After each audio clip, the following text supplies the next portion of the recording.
સમગ્ર ગુજરાતની સાથે ભાવનગર શહેરમાં પણ એસએસસી અને એચએસસી પરીક્ષાનો પ્રારંભ થયો હતો। દક્ષિણામૂર્તિ શાળા ખાતે ભાવનગરના કલેક્ટર દ્વારા વિદ્યાર્થીઓને આવકારવામાં આવ્યા હતા। ભાવનગર શહેર અને જિલ્લામાં એચએસસી વિજ્ઞાન પ્રવાહના 6363 વિદ્યાર્થીઓએ 321 બ્લોકમાં પરીક્ષા આપી હતી, જ્યારે એચએસસી સામાન્ય પ્રવાહના 17318 વિદ્યાર્થીઓએ 573 બ્લોકમાં પરીક્ષા આપી હતી, જ્યારે એસએસસીમાં 37373 વિદ્યાર્થીઓએ 1319 બ્લોકમાં પરીક્ષા આપી હતી।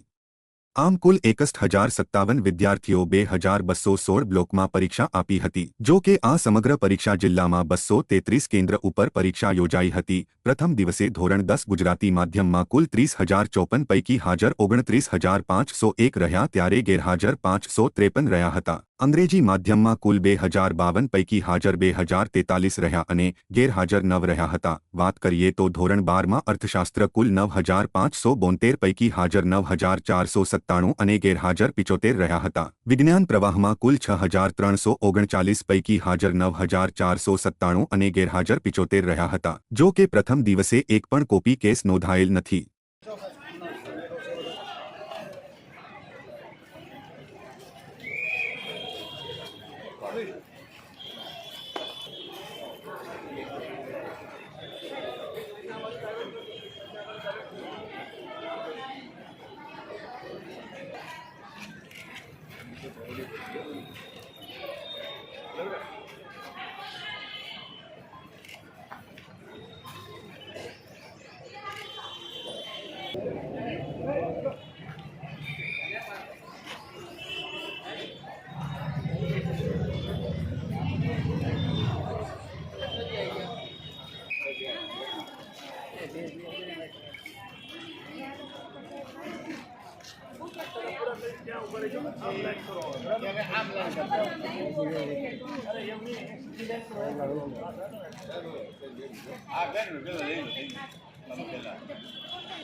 ભાવનગર જિલ્લામાં 233 કેન્દ્રો ઉપર 61,000થી વધુ વિદ્યાર્થીઓ છે। આજે ધોરણ 10 અને 12ની અંદર જુદા જુદા વિષયોની પરીક્ષા ચાલુ થઈ છે। 17 માર્ચ સુધી આ પરીક્ષા ચાલવાની।